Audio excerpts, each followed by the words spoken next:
Hey, it's Josie with Affirmation Pod, your home for self-care and reflection. I hope you're feeling healthy, strong, and satisfied with the foundation that you've built for yourself. Special welcome to new listeners. This month's focus is on the topic of your support system. The last episode was a worksheet episode. I've been getting great feedback on it.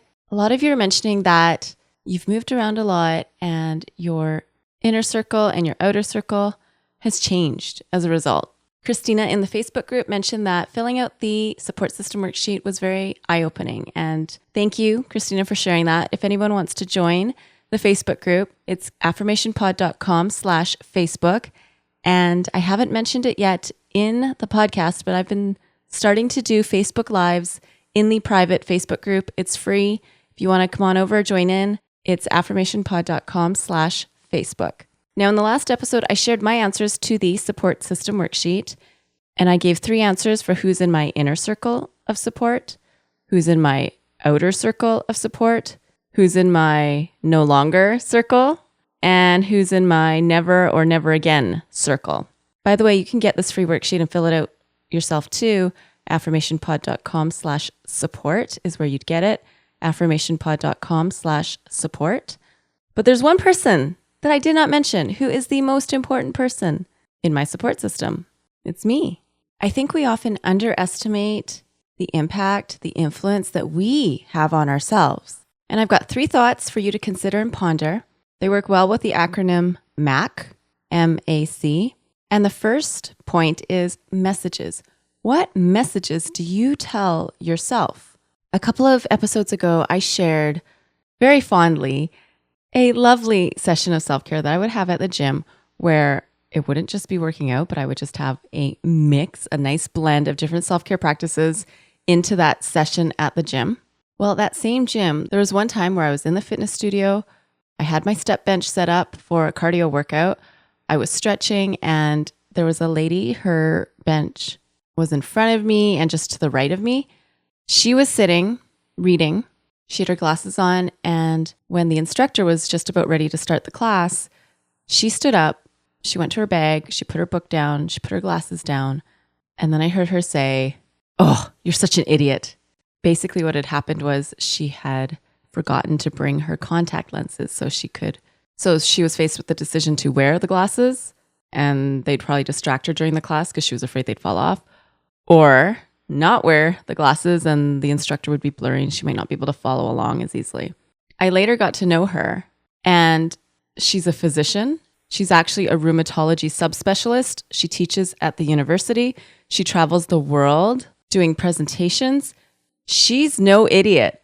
But in that moment, the message she sent to herself and said it out loud that I could hear it is, "You're such an idiot." And I want to ask you, messages. What messages do you give to yourself? Are they supportive? Are they critical? Are they encouraging? Are you putting yourself down? And believe me, I'm not immune to this. We were out shopping last week and I needed to get vitamins and toothpaste for my daughter. I bought it, had it in a bag. We went to the department store. We went to the children's clothing department. We also went to the children's toy department. They were on different floors.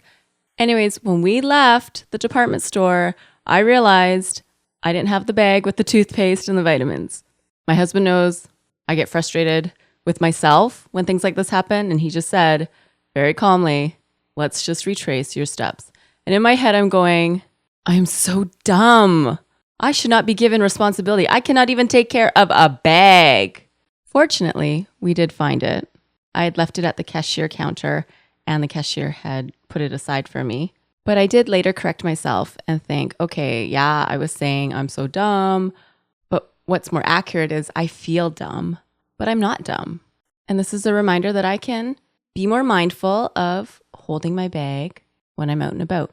We all make mistakes. So that's my first point. Messages. If you are the most important person in your support system, what messages do you give yourself to support yourself? My second point is actions. What actions are you taking to support yourself? There's that phrase where people say things like, he's now grown and able to support himself, or she's moved out now and able to support herself. What they mean is you're able to go out, make money, typically from a job, and pay for your own food, clothes, toilet paper, housing, and not be dependent on other people. Well, when it comes to emotionally supporting yourself, spiritually supporting yourself, physically supporting yourself, are you taking action so that you can nourish yourself spiritually, clothe yourself emotionally? You get the point. Are you taking action? And it can be simple things like setting an alarm for when it's time to go to bed, to give yourself the opportunity to get enough sleep, adequate sleep. And you don't need to take much time to think about this. You know the actions that you need to take to support yourself, to take care of yourself. Whether you're doing them or you're not doing them, you know what they are. But the actions that you're not necessarily clear on, or you've got a blind spot to, relate to my last point, which is change. So messages, action, change. I was talking to a fellow podcaster recently, and she was talking about her head game and how she procrastinates because she has some fear of success. Therefore, she self-sabotages things. And I found myself sharing, hey, we're all broken people, and we all have that choice to make. In one sphere or another, we've got those old shoes. They got holes in them. They don't look good. They don't support our feet very well anymore. And yet, to change to a new pair of shoes that will support our feet and give us that foundation that we support our body better, our postures better, we stand taller. Making that change is tough. So I leave that with you. What is that change that you need to make to be that member of your support system who is a rock star? So to review, you are the most important person in your support system. So what messages are you sending yourself? What actions are you taking? And what changes are you making? Speaking of change, if you haven't checked out my mini course, the Change Framework, it takes you through how to make changes by connecting with the thinking side of your brain, the feeling side of your brain, and the reacting side of your brain. It comes with a 1-page worksheet. I don't want to make things long and dragged on. 1-page worksheet that walks you through how you can work with these parts of your brain to make the change that you want in your life. You can find it at affirmationpod.com/change and use promo code SUPPORT for $30 off. That's affirmationpod.com/change and get $30 off with promo code SUPPORT. That is today's episode. I hope you join me for the next one. Again, if you want the support system worksheet, affirmationpod.com/support is where you'll find it. This is Josie with Affirmation Pod, your home for self-care and reflection. Remember, you're the most important person in your support system. Now go be you, know you, and love you. I'm sending my best. Bye for now.